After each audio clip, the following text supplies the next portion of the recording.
Welcome friends to this video. Today I will show you how to cancel Mad Muscle subscription via web or a mobile phone. So friends, if you have a web, go to this website, Muscle my account subscription here, this line, this link, and then click your email here and then click contact us.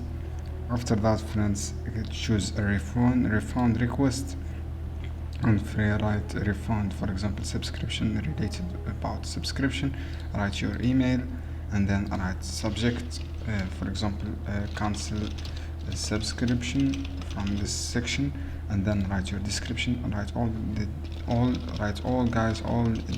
details about your cancellation request.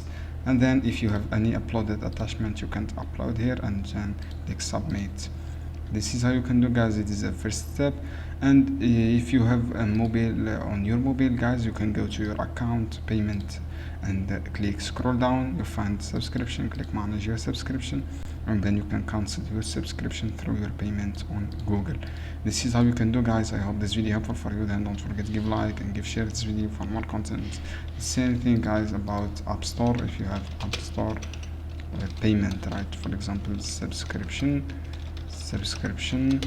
and then go to your cancellation here via App Store, write all guide about subscription here, go to setting and your name subscription, click edit or existing subscription. This is how you can do, guys. See you on another video soon.